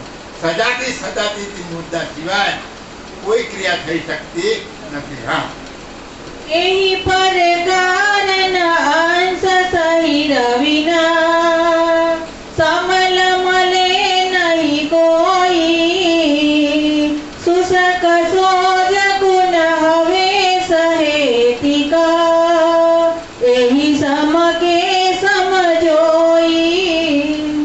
यही प्रकार अंश सहित भिन्न सहित भिन्न સમલ મળે નહીં કોઈ. આ રીતે આ સહિર થાય એવી રકમો ના હોય તો અંશ એની સાથે મળી શકતો નથી. જો આ રકમો હોય તો જ એ અંશ એની સાથે એકતા કરે, બાકી અંશ કોઈ દિવસ એકતા કરી શકતો નથી. શુષ્ક સોજ કુન હવે સહેતે જે શુષ્ક વસ્તુ છે જેનામાં ક્રિયા થઈ શકે એવું નથી તો એની સાથે કેવી રીતે રહી શકે? એટલે હેત પણ રાખી શકે. કોણ હેત રાખે? તમે હેત આ થાંભલા જોડે હેત કોઈ રાખે? સજાતી મુદ્દો હોય તેના પર હેત કોઈ રાખે, પણ સજાતી મુદ્દો ના હોય તો હેત કોઈ રાખતું નથી. એટલે કે શુષ્ક સોજ કુન હવે સહેત એ સમકે સમજોઈ. અંશના જેવી રકમો, અંશની પાસે જેવી રકમો છે એવી રકમો જો સામે હોય તો જ અંશ એની સાથે એકતા કરી શકે છે, બાકી અંશ એકતા કરી શકતો નથી. હા, या विदसे अंकुर में अंशु करितवास विसताए जब तेजिन में होते तंत को करित सकल सपुराए या विध से अंकुर में अंशो करित वास विस्तार આ પ્રમાણે અંશ આમાં અંકુર પ્રવેશ કરી અંકુરની અંદર પ્રવેશ કરી અને એમાં નિવાસ કરે તો એમાં જે થયેલી રકમો છે જબ તે જિનમે ભૂતે તંતુ આ અંકુરની અંદર જે રકમો કરે છે કરી તે સકલ સપુરાય એના અંશ દ્વારા આ રકમો બધી પુરાયમાન થાય કઈ રકમો આમાં જે મૂકેલી અંકુરમાં જે રકમોની સાથે સાથે તેમાં જે બીજકમાં જે વસ્તુ મૂકેલી બધી જ વસ્તુ આખી પુરાયમાન થાય કોના દ્વારા થાય અંશ દ્વારા શું ચલિત થાય અંકુર ચલિત થાય અને એ અંકુર જ્યારે વિકાસ કરે એ અંકુર પૂર્ણ પામે અને એ અંકુર જો પૂર્ણ પામે તો કઈ વસ્તુઓ બધી બહાર આવે આ બીજકની અંદર જે વસ્તુ કરતા માલિકે જે કળ ગોઠવી જે સાધન સામગ્રી મૂકી છે એ બધાનો ઉદય થાય અને બધું ઉદય થઈને બહાર આવે દયાળ કહે છે આ રીતે મારો અંશ આ અંકુરની અંદર પ્રવેશ કરે છે તો કયા અંકુરમાં પ્રવેશ કરે આ સજાતીની રકમો હોય ત્યારે જો સજાતીની રકમો ન હોય તો અંશ કોઈ દિવસ એમાં પ્રવેશ કરતો નથી અને પ્રવેશ કરવા છતાં એમાં કઈ ઉદય ના થાય ને પ્રવેશ એની એકતા જ ના થાય हाँ अंकुरम के अभिप्राय न की घटा जत मत किए सबे सो जितने मोई संकल्प के श्राजमा जिने उपजे भव भ्रेषु अंकुर के अभिप्राय न की गति जत मत किए सबे આ અંકુરની અંદર જે રકમોનો જે આશય હતો એ બધો જ આશય અને એની જે ગમગતિ છે એ બધી જ ગમગતિ એ પરમ વિશેષણ તનને જણાવી જતમત કીએ સબે જેવું છે એવું તનને બધું સમજાવ્યું જેતને કોઈ સંકલ્પે સાધન અને આ અંકુરની અંદર આ અંશ આવવાથી જે ઉદય થાય છે શું ઉદય થાય છે કે જેતને મોય સંકલ્પે સાધન મારા સંકલ્પની અંદર મેં જે રચના કરવાની ગોઠવેલું એ રચનાની અંદર જે બીજક બનાવ્યું છે એ રચનામાં મેં જે મૂકેલું છે એ રચના બધી બહાર આવે છે એના બધા જ આ 84 લાખ પ્રકારના ઘાટ બન્યા કેટલા ઘાટ બન્યા 84 લાખ પ્રકારના ઘાટ બન્યા હવે આખો સમજણનો વિષય છે જો સમજણનો વિષય સમજવામાં ના આવે તો આખું બીજું બની આપણી મતી દોડા ઘણી જગ્યાએ ચાલે મને એક દાખલો યાદ આવ્યો તો એક વાણિયો હતો અને પહેલાના જમાનામાં આટલો બધો વિકાસ નહોતો અત્યારે તો જબરદસ્ત વિકાસ છે પહેલાના ક્યાંક જવું હોય 2 ઘઉં જવું હોય તો ચાલતું જવું પડે તો ઘોડા હોય કે ઊંટ હોય અથવા તો ગાડું હોય ગાડાએ નતા સમજો ને ગાડાએ પછી સંશોધન થતા થયા આવા સમયની અંદર એ વાણીઓ પેલો પરદેશ જતા અને એમાં ખાસ જાવા સુમાતા બાલી બોર્નિયો ટાપુ ખરા ને એ વાણીઓ પરદેશ કમાવા માટે જતા એમાં એક વાણીઓ આ રીતે કમાવા માટે આવા કોઈ ટાપુ ઉપર ગયેલો ત્યાં કમાઈ અને પછી પાછો અહીંયા આવો વાણ દ્વારા અને અહીં સમૃદ્ધિ રાખી અને પછી રહે અહીંયા અને વળી પાછો ત્યાં કમાવા જાય પણ ત્યાં આગળ એ ટાપમાં ગાયો ને ભેંસો નહીં એટલે એના એમ શું કહે છે કે ગાય ને કે ભેંસો લઈ ગયા હોય તો દૂધ ખાવા આપણને મળે એટલે અહીંથી જતી વખતે 2-3 ગાયો અને 2-3 ભેંસો એના વાહનમાં ચડાવી અને એ ટાપુ ઉપર લઈ ગયો અને પછી ત્યારે હવે ટાપુનો જે રાજા ખરો એના આના પછી ઓળખાણ અને એના મિત્રતા એટલે એને એક દિવસ એમ થયું તો લાવો આપણે રાજાને જમવા માટે બોલાવી એને રાજાને જમવા માટે બોલાયા, ઘણો સમય થયો એટલે રાજાને જમવા માટે બોલાયા. તો એને દૂધ પાક બનાવ્યો. એને શું બનાવ્યું? દૂધ પાક બનાવ્યો.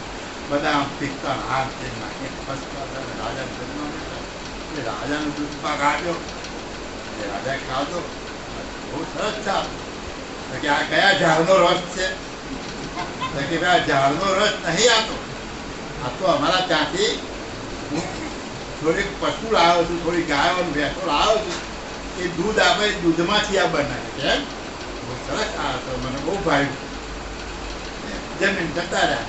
તો વળી પાછી એને આવવાનું થયું વાણિયા.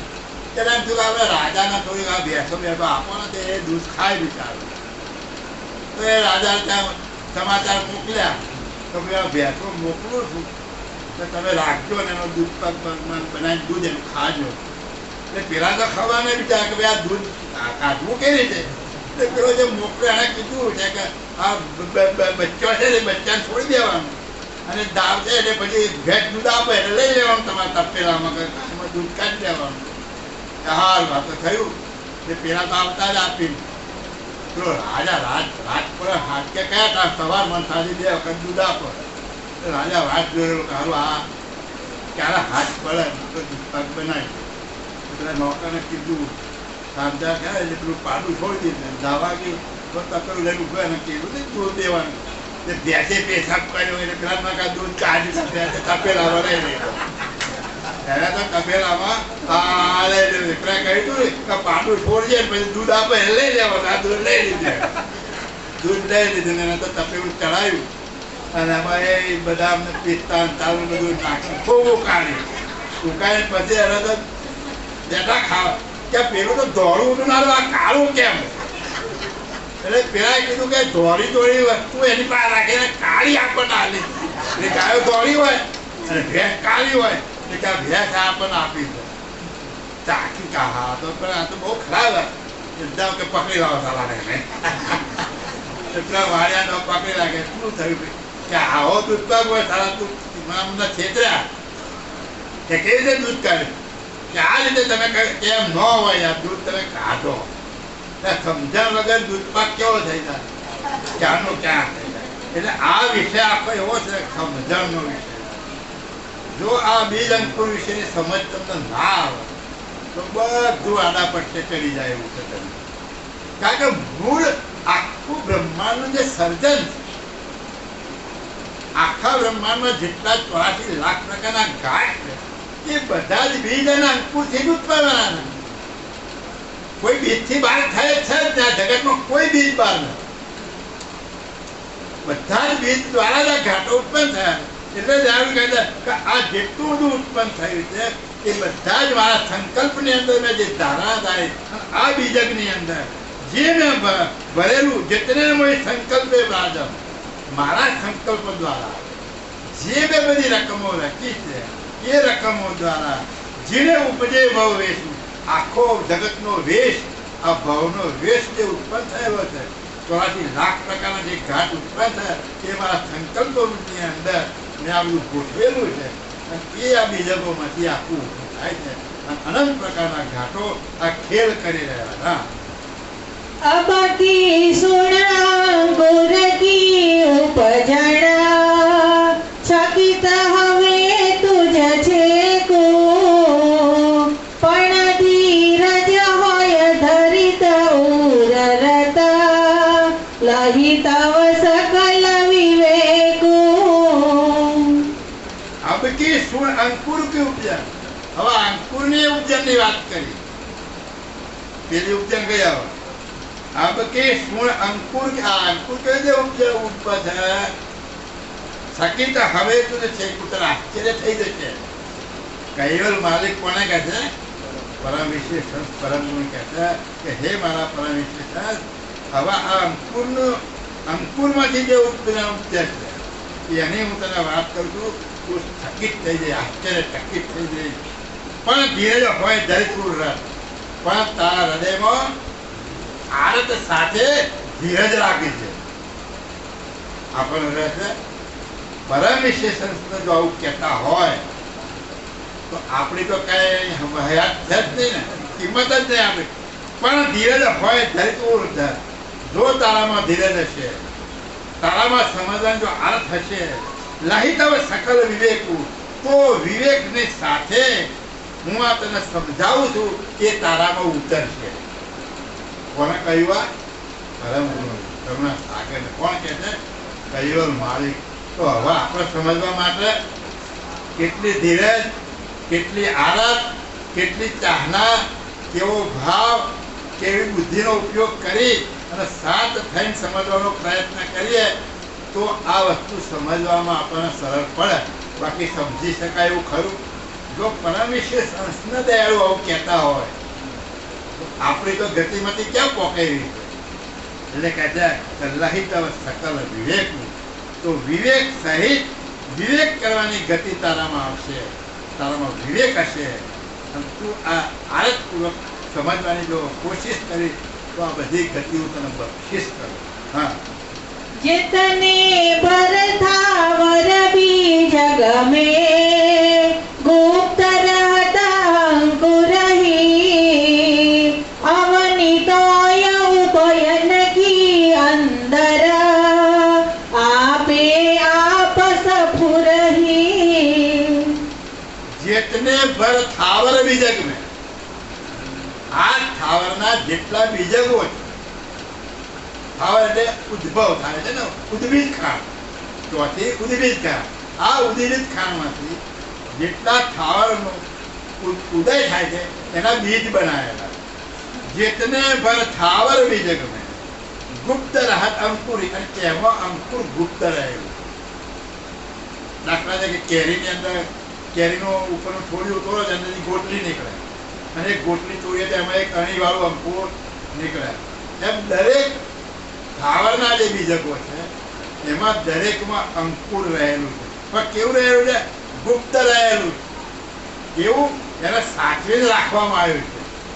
જો એ અંકુર તૂટી જાય તો એનો ઉદય થાય નહીં. એટલે એને ગુપ્ત રાખવામાં આવે. બધા ઝાડ પકડીને બગાડી નાખે એવી રીતે મૂકેલું નથી. એટલે ગુપ્ત રહેલો છે. એમાં આટલે પણ ગુપ્ત છે.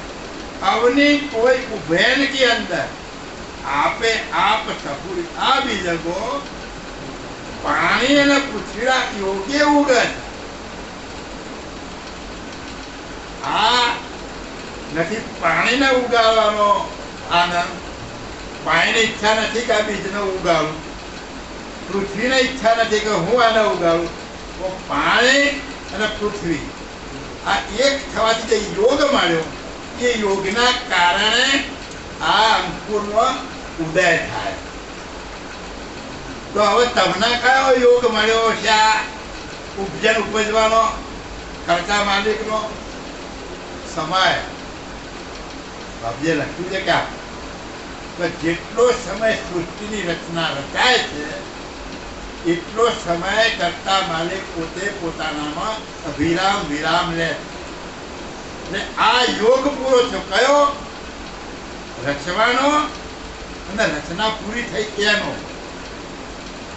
રચના પૂરી કરીને જેટલો સમય તો વિરામ કરવાનો, એ વિરામ પૂરો થઈ અને રચવાનો જેટલો સમય એનો જે યોગ, એની જે સંધિ, એ વખતે અચાનક ઉપજણ ઉપજી આવી. અવની કોઈ ઉભયન કી અંદર આપે આપ સફુર રહી. અવની એટલે પૃથ્વી અને તો એટલે પાણી. પાણી અને પૃથ્વી ઉભયન કી એટલે આ બેના સંયોગથી, આ બેની એકતા થવાથી આપે આપ સફુર રહી.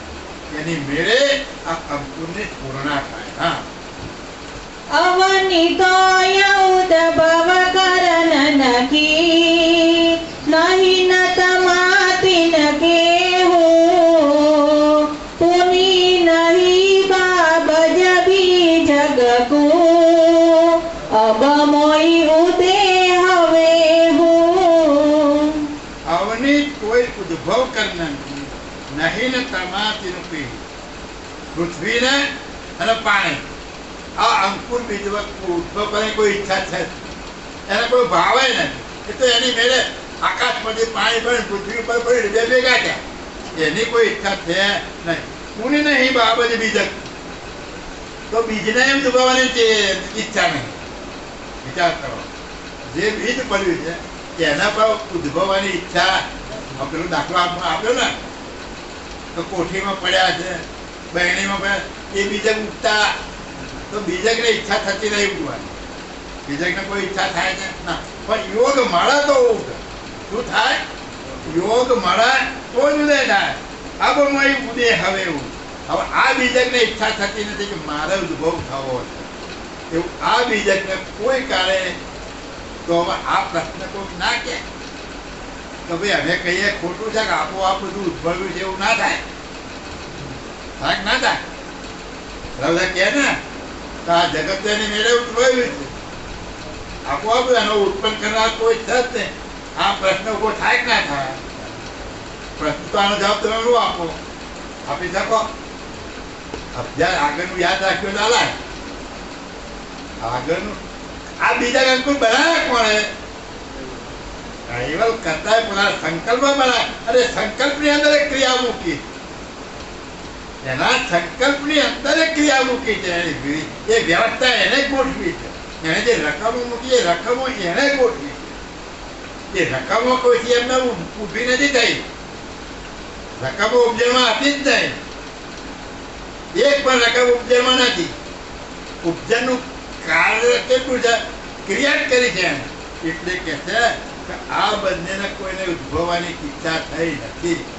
આગળ આવશે. હા, કોકીનું ઈચ્છ વિના ઉદ્ભવ કી અંકુર આપહી આપું જહી તહી હવે અચિત વિનુચિત વના નિજ ઉપજણ પરતાપું. કોકીનું ઈચ્છ વિના ઉદ્ભવ્યું. કોઈને ઈચ્છા નથી છતાં બધું ઉદ્ભવ્યું. નથી પાણીની ઈચ્છા, નથી પૃથ્વીની ઈચ્છા, નથી બીજકની ઈચ્છા, નથી અંકુરની ઈચ્છા. કોઈની ઈચ્છા ઉદ્ભવવાની નથી, છતાં કે ઉદ્ભવ્યું છે. અંકુર આપ અહીં આપું. આ અંકુર આપો આપ પુરાયમાન થયું. જાણીતા હવે અચિત વિનું ચિત્ર. જ્યાં જેમ જેમ પડેલા છે કેવા ચિત્રન વગરના. જાણીતા હવે અચિત વિનું ચિત્ર. જ્યાં ત્યાં જેવા ચિત્રન વગરના અચેત પડેલા બધા પડેલા છે. નિજ ઉપજણ પડતા, પણ નિજની જે નિજ ઉપજામાં હવે આવે છે કળબરી છે. સંજોગ ભેગો થાય એટલે ઉદ્ભવવાની જે કળબરી છે એને અહીંયા નિજ ઉપજણ કહી. નિજ ઉપજણ પ્રતાપો. આમાં જે ઉપજનનો અંશ મૂક્યો છે, તમને ઉપજનનો અંશ આપ્યો જ છે ને. તમારા ઉપજનનો અંશ ના આવ્યો હોય તો ઊંઘી જાવ તો ઉઠો જ નહીં. કઈ દશા થાય? થાય ના થાય? એ હું હાથું બોલો ખોટું બોલે તો ઉપજનનો અંશ કયો છે? હે, ભણવું પડશે ને. ભણજો બરાબર. નિજ ઉપજન પ્રતાપુ. આ ઉપજનના પ્રતાપે આ અંકુર ઉદ્ભવ થાય. હા, નિજ ઉપજણ અંકુર કે અંકુર અંકુર સમલ મલિન કે સુરત નુરત અરુ અકલ આરત લ્યો ભવિતવ ભેદ બલિન કે. જવાબ આમાં આવે. નિજ ઉપજન અંકુર કે અંકુર. આ નિજ ઉપજન ની વાત કરીએ, અંકુર નું પણ અંકુર છે. આ કયું અંકુર? બીજકના અંકુર ની વાત થાય. અને તેને ઉપજાવવાનું જે અંકુર છે એ નિજ ઉપજન વસ્તુ આખી જુદી. આ જે અંકુર જે ઈચ્છા વગરનું અંકુર ઉદ્ભવે છે ને એ આ ઘાટોના અંકુર બીજ અને અંકુર ની વાત આવી. પણ એ જે સ્ફુરાયમાન થાય છે એને સ્ફુરાયમાન જે નિજ ઉપજન ની વાત કરી એ અંકુર નું પણ અંકુર છે. નિજ ઉપજન અંકુર કે અંકુર. અંકુર સમલ મલિન કે. અને એ અંકુર આની સાથે મળેલું, આની સાથે એ મળેલું. સુરત નુરત આકાર આરત લો. કયો? શ્રુતા નુતા આકાર આરત ભવિતવ ભેદ બલિન કે. આ બધો મુદ્દો એકત્ર થઈ અને આમાં રહેલો. કેવી રીતે? દાખલા દાખલા સંજોગ આવે એટલે ઊભું થાય. સંજોગ વગર ક્રિયા થશે. એમાં ભરીને મૂકી દીધું, એમાં આ રકમો મૂકી પણ સંજોગ આવે એટલે એની મેળે ઉદય થાય. હવે આ અંકુરનું પણ અંકુર તો પ્રથમ અંકુર પેલી વાત થઈ ગઈ કેવું અંકુર હશે વિચાર કરો. આખું જગત ઉદ્ભવનું કરતા માલિકના જે ઉપજન ઉપજી એ ઉપજનમાં આ રકમ જે ભરી એ અંકુર કયું મૂળ અંકુર આખા ભાવનું જે મૂળ અંકુર એ મૂળ અંકુરમાંથી આ જગતની ઉત્પત્તિ થયેલી. હા, અંકુર બીજી આદ્ય અંત લ્યો તત્વ સહિત તન ગીના ચકિત હવાય અર્થાવિલોકિત जिनहु प्रीक्ष परवीना. અંકુર કી જઈ આજ અંત લો તત્વ સહિત તન કીના. આ અંકુરમાં મેં બધી તમને પહેલાની વાત કરી દીધી. આ અંકુરમાં કઈ કઈ રકમો મૂકી, કેવી રીતે ઉપજન ઉપજી, ઉપજન ઉપજ્યા પછી શું થયું, મને સંકલ્પ થયો, સંકલ્પ દ્વારા મેં શું ઉત્પન્ન કર્યું, જે અંકુરોને બીજા ઉત્પન્ન કર્યા એમાં કઈ રકમો મૂકી, દાખલા દલીલ દૃષ્ટાંતો સહિત ત્યારે કહે છે કે આદિથી અંત સુધી અંકુરની મેં તમને વાત કરી. તત્વ સહિત તનકીના કયા તત્વો ક્રિયા કરી રહ્યા છે એ બધી જ વાત મેં તમને કરી છે. ચકિત હવાય અર્થ અવિલોકે. હવે આ બધી જે આટલીની જે વાત કરી હવે એનું તો જો મનન કરશો, વારંવારનું ચિત્રણ કરશો અને એ સમજવાનો જો પ્રયત્ન કરશો તો તમે આશ્ચર્યચકિત થઈ જશો. મને કહે છે પરમ ગુરુના દયાળુ કહે છે કે તમને જે મેં આ બધી વાત સમજાઈ આપી હવે એનું શાંતિથી ધીરજ રાખી અને એનું અવિલોકન કરશો અને એ અવિલોકન કરવાથી તમે આશ્ચર્યચકિત થશો કે આ મેં કેવી રચના રચી જાઓ. ભવિતવ ભેદ ભલે નથી આનો જે ભેદ છે આની અંદર જે આખો આશય રહેલો એ આશયની તમને સમજ પડશે. તો આ આશયને સમજવા માટે આ એકલી કથા સાંભળવાથી તમે સમજી શકવાના નથી, પણ વારંવાર આ વિષયને ઘેર જઈ અને વાંચી અને સમજવાનો પ્રયત્ન કરો. જો પરમ વિશે સંસ્કાર તૈયાર કરતા માલિક આવો ઉચ્ચાર કરતા હોય આપણા માટે તો કેટલું આશ્ચર્યની વાત છે. પ્રથમ તો આપણા મગજમાં ઉતરે છે કે નહીં, પ્રથમ તો આપણે સમજી શકીએ છીએ કે નથી સમજી શક્યા એ જ મોટો પ્રશ્ન છે. કારણ કે અદ્ભુત અને અકથ્ય રહી ગયેલી વસ્તુ આજ સુધી આને કોઈ ગાઈ નથી, કોઈ વિવરણ કઈ સમજાવી શક્યા નથી. એ વસ્તુ આપણે સમજવા જઈ રહ્યા તો જગતનું મૂળ 84 લાખ પ્રકારના ઘાટોની ગણતરી તો કરી પણ આ 84 લાખ પ્રકારના ઘાટો કઈ રીતે રચના રચાઈ, કઈ રીતે ઉદ્ભવ થયા, કેવું મૂક્યું એ આજ સુધી કોઈ ગાઈ શકતો નથી. આપણે વાને સમજવાનું છે. તો ભાઈ પહેલો જ પ્રશ્ન હતા કે દાખલા તરીકે 84 લાખ પ્રકારના ઘાટ ભરાયા એમાં માણસ મુખ બનાવ્યો તો માણસ જન્મ છે તારે કેવડો હોય, એક વેક્યુમ હોય આવડું, હા એવડો બનાવીને મૂકી દીધો હોય તો એને કેવું ખાય, કેવી રીતે મોટું થાય, એ જીવી શકે ખરો? વિચાર કરો તો આ તમારે વિલોકન કરવાનું કે પ્રથમ માણસ આવો બનાવ્યો હોય અને આવું બચ્ચું બનાવીને મૂકી દીધું હોય તો કેવી રીતે મોટું છું. હવે એ તો ગમે ત્યાં પડ્યું હોય ને પુષ્પથી હોય તો ત્યાં તડકો હોય તો મરી જાય ન મરી જીવન આ કેવી રીતે બનાવ્યું છે? ગ્રંથ વાંચ્યા છે, પંચવેદમાં લખ્યું સજીવન વૃત્તિ દ્વારા આ જે બન્યું ને અંકુર એનો માપ વાળા કેટલું માપ એમાં જેટલો મસાલો ભર્યો એટલું માપ વાળું બન્યું એટલે તમે આવા હારાતે રાખતા બને જ ગયા પણ પોતે ક્રિયા ના કરી શકે એમને પડી રહ્યા બધા ગાઢ હલન ચલન વાળા ના થયા ત્યારે કરતા માલિકે અંશ પ્રેરક કર્યો આખો ઘાટ ક્રિયા વાળો થયો. હવે કોઈ માને ના માને આ જગત છે આખું પણ ક્યારે માને આનું અવલોકન કરે, ધીરજ ધરી અને સમજવાનો પ્રયત્ન કરે તો સમજાય. બાકી અહમપણું રાખી હું હોશિયાર છું, હું સમજી છું, મારા જેવું કોઈ સમજ, આવું જો મગજમાં ગાંઠ હશે ને તો આ વસ્તુ નહીં સમજવાનું. એક બાજુ મૂકી અને મારે સમજવું છે, હે પ્રભુ, હે દયાળુ, હે પરમ ગુરુ, તમને જો આ સમજવામાં આવું કૈવલ માલિક કહેતા હોય તો અમે તો આ કઈ રીતે સમજી શકીએ? એમ તમે આજીજી કરશો, ધીરજ રાખી અને સમજવા માટે આ ગ્રંથોનો અભ્યાસ કરશો તો થોડું થોડું થોડું તો આપણને સમજમાં આવશે. બાકી આ ગહન ગતિનો વિષય છે, જે મૂળ વાત આવે ત્યાં કોઈ હતું નહીં એ વાત તમને સમજાવે.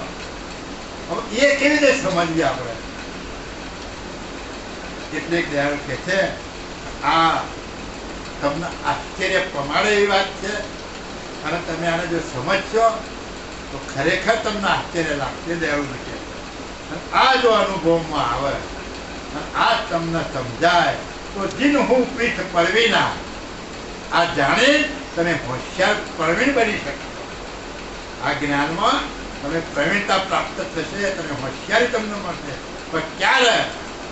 ધીરજ રાખી વારંવાર આ સમજવાનો આપણે પ્રયત્ન કરીએ તો. બાકી આ મગજમાં ઉતરેલી વાત નથી. જગતનું મૂળ દુનિયાભરની અંદર આપણે કથાઓમાં ઘણી વખત આપણે બોલી જઈએ કે ભાઈ આ પક્ષીના પ્રસૂતિ છે તો ઈંડું આવ્યું અને આ ઈંડીમાં પ્રવાહી છે, તો એનો ઘાટ બન્યો કે ના બન્યો? આપણી નજર સામે બને છે ને. હે, પણ કઈ રીતે બન્યો એ સંશોધન આ સુધી કોઈ કરી શકે? હા, વિજ્ઞાને સંશોધન કર્યું. કેવું સંશોધન કર્યું? તો બેટા કોઈ બી પક્ષી હોય એ પક્ષીને ઈંડું મૂકે એટલે પછી એને સેવવામાં આવે. સેવાય એટલે એ એના ઉપર બેસે એટલે એની ગરમી આપે. એનો શું આપે છે? એની હીટ, ગરમી આપે. અને એની ગરમીથી એ પેલું તૈયાર થાય છે, એની ક્રિયા થાય છે. અને એ ક્રિયા થઈ અને એની બીજકની અંદર કહ્યું ને કે મારા સંકલ્પની અંદર રકમો મૂકી છે. એ જે રકમો આની અંદર હતી એ રકમો બધી ક્રિયાઓ થઈ અને એનો આખો ઘાટ ગળાય. અને એ ઘાટ ગળ્યા પછી એ બહાર આવે.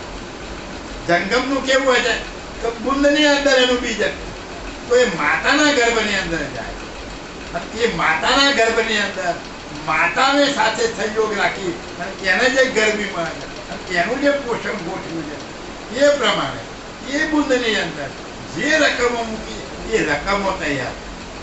તો દયાળુ અહીંયા કહે છે કે આ જે રકમો જે છે બધી એ મેં આ આખી સંકલ્પની અંદર ગોઠવી તૈયાર મૂકેલી અને એ ક્રિયાઓ થાય. હવે આ રકમો કેટલી અદભુત તમે વિચાર કરો કે આ ઈંડાની અંદર બધું થાય ખબર પડે. પણ સંશોધન કર્યું વૈજ્ઞાનિકો કે આને ગરમી આપવામાં આવે. પણ આ કેટલા જાતનું ટેમ્પરેચર એને મળે તો તૈયાર થાય. એટલે એ સંશોધન કરતા કરતા કેટલા ઈંડા બગાડી નાખ્યા. એ કરતા કરતા એમના હાથમાં આવ્યું તો હવે આ ઈંડાને કૃત્રિમ રીતે હીટ આપી અને બચ્ચા તૈયાર કરવામાં આવે. પણ મસાલો કોઈ બનાવ્યો, એને હીટ આપવાનું પકડ્યું પણ એમાં જે મસાલો છે એ મસાલો કોઈ શોધી શક્યું નથી. એટલે આ પણ માણસે કોનો અંશ છે? કરતા માલિકનો ને. આ ઘાટ તો એને બનાવે છે, એટલો સમજદાર જ્ઞાની ઘાટ બનાવે. આપણે કહીએ છીએ કે ભાઈ આ દુર્લભમાં દુર્લભ મનુષ્ય ઘાટ. કેમ? કોઈ પણ ઘાટ આવું સંશોધન કરી શકે છે? 84 લાખ પ્રકારનો એક પણ ઘાટ આ સંશોધન કરી શકતો નથી. એક મનુષ્ય ઘાટ જ આ સંશોધન કરી.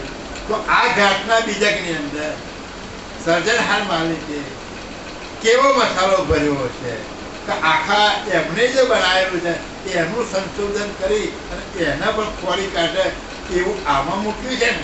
તો એ ઘાટ આપણને મળ્યો છે. હવે એ ઘાટ આપણને જે મળ્યો છે તો એ જે રકમો છે એ રકમોના અવળા માર્ગે વાપરવી એના કરતા આ માલિકના સંશોધનમાં અને મારા સ્વરૂપના સંશોધનમાં વાપરીએ તો આપણને આ માલિક ઝડક ના ઝડક અને આપણું સ્વરૂપ પ્રાપ્ત થાય કે ના થાય? પણ આ રકમોનો ઉપયોગ આપણે આવના રસ્તે કરીએ. મારા સ્વરૂપને સમજવા માટે, આ સર્જનહાર કોણ છે એને જાણવા માટે એ રકમોનો ઉપયોગ કરતા નથી. હવે એ રકમો ક્યારે એ જગ્યાએ જઈ શકે? આ બધો વ્યવહાર બંધ થાય અને એ બધી રકમો એકરૂપ થાય. હવે પેલી આરતી ગઈ છે ખબર છે, મંગલ આરતી. મંગલ આરતી કરત મુદિત મન પૂર અંતર આનંદ ભરી. તત્વ તનકી આરતી તત્વ પંચમુખ ઇન્દ્રિય એકાદશ પાઠી કરી. હવે આરત આપણે શેની છે? આરતી એટલે આરત. આપણે ઇન્દ્રિયો સાથે અને પાંચ તત્વો સાથે આરત જોડાયેલી. અને એ આરતની અંદર આ બધી રકમો એટલી મશગુલ બની છે કે આપણે પોતાનું સ્વરૂપ ભૂલી ગયા. હવે આ બધી જે રકમો છે અહીંયા બતાવ્યું કે આ પાંચ તત્વની જે આરત છે, પાંચ તત્વની જે 10 ઇન્દ્રિયો મૂકી છે એ 10 ઇન્દ્રિયોની બત્તી કરી એને એકમુખીકરણ કીધું ને. આપણે દિવ્યજ્ઞ શું કરીએ? આની વાળી કરીએ ને, ઊભી કરીએ કે આની કરીએ, આની વાળી કરીએ અને પછી એને હળગાઈએ ને, તો આ પાંચે તત્વો ની 10 ઇન્દ્રિયો અને 11મું મન, આ બધાની એક દિવેટ બનાવી દો આની વાળી, તો આ બધી રકમો એક બાજુ ઉધર્વગામી થાય ક્યાં થાય? ઇન્દ્રિય એકાદશ બાતી કરી ધૂપ પ્રકૃતિ ભેજાય.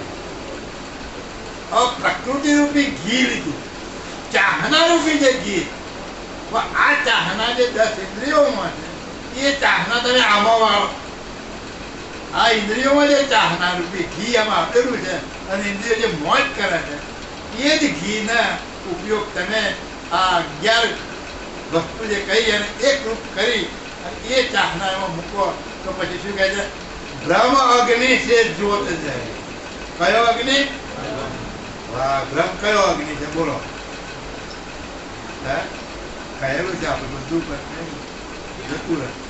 જ્ઞાન રૂપી અગ્નિ જે સમજાવો. શું કહ્યું?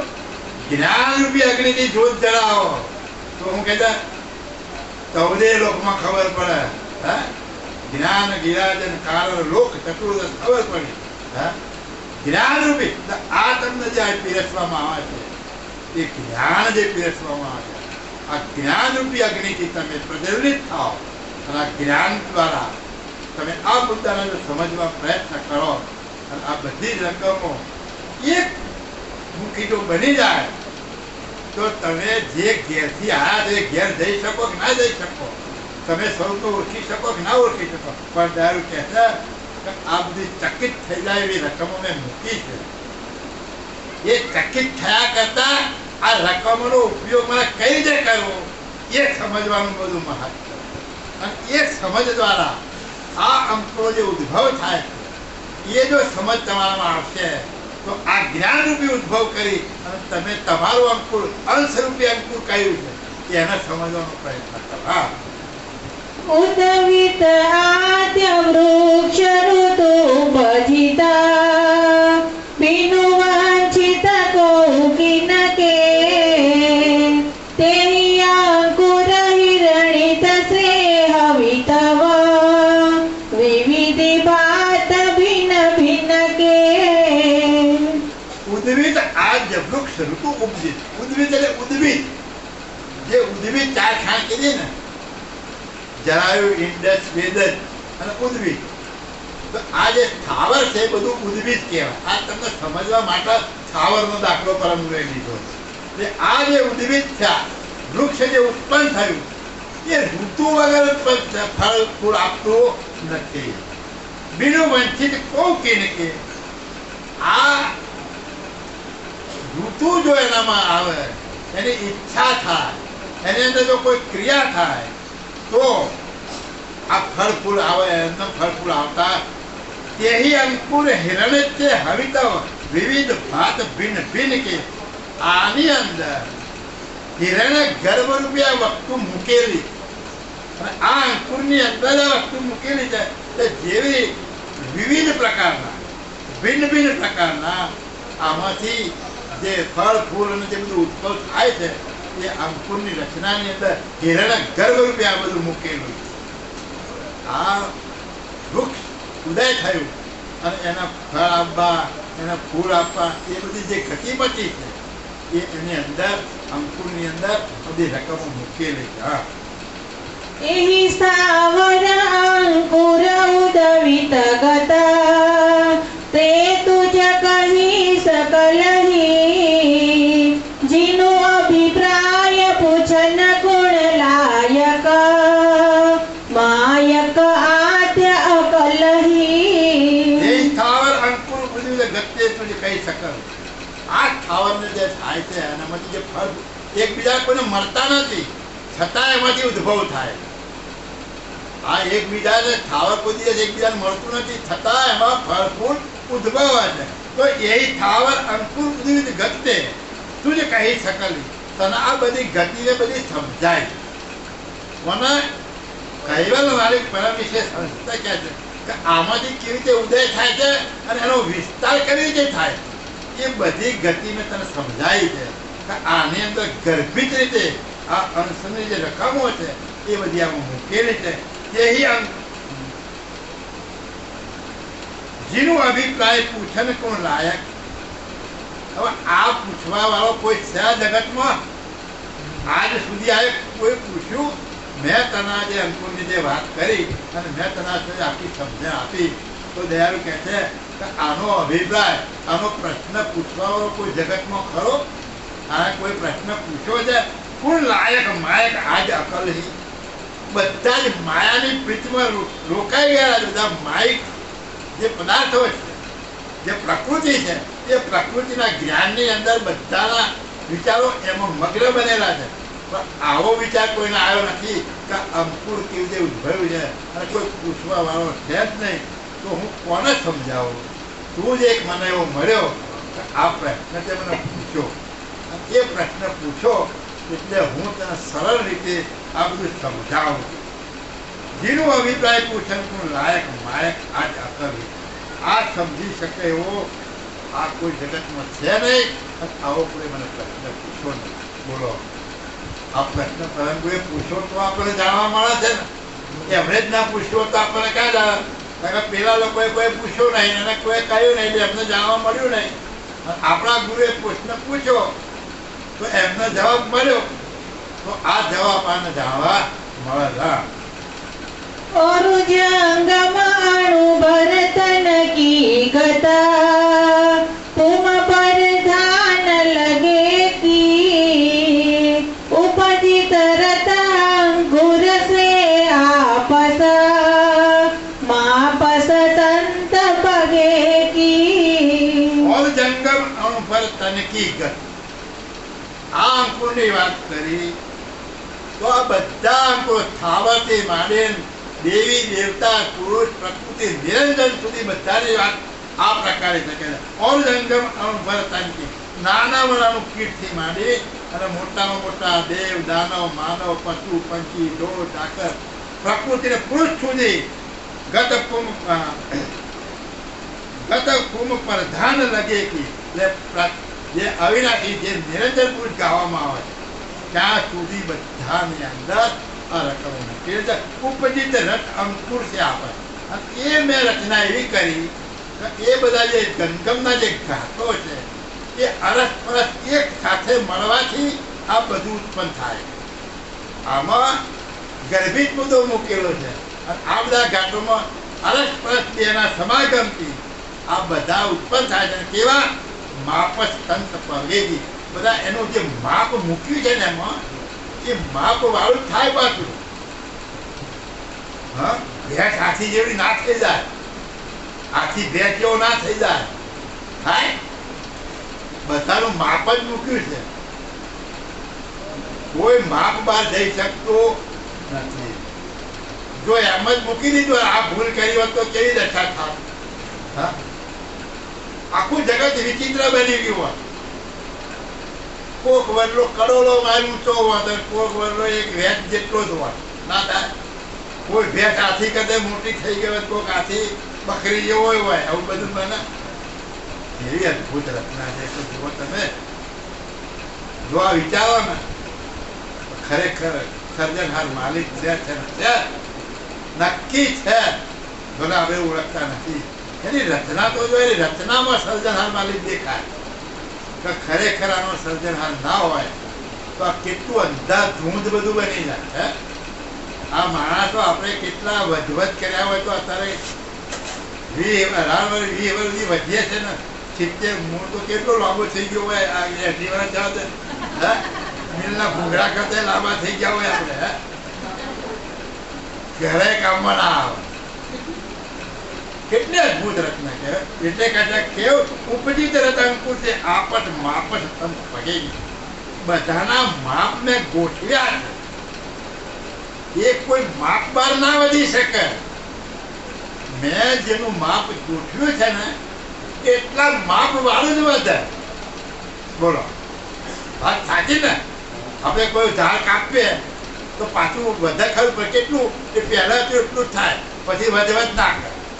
10 વખત કાપો 10 વખત એવું જ થાય.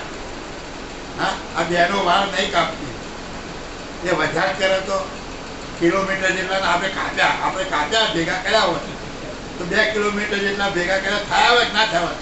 આપણે આખી જિંદગી કાપ કર્યા છે, એને એક હલારી રાખ્યા હોય 1 કિલોમીટર જેટલા નહીં કાપી નાખ્યા, પણ વધવા દીધા હોય તો આ ઢેકરથી બધા આગળ ના હોય. કેવી રીતે ચાલતા? એટલે ત્યારે કહેતા કે મેં જે માપ મૂક્યું છે એ માપ પ્રમાણેનું જ આ જગત છે. માપ બાર કોઈ વધી શકતું નથી અને માપ બાર કોઈ થતું નથી. અને મેં જે ક્રિયાક્રમ ગોઠવ્યો છે એ પ્રમાણે થયા કરે છે, એની મેળે કશું થતું નથી.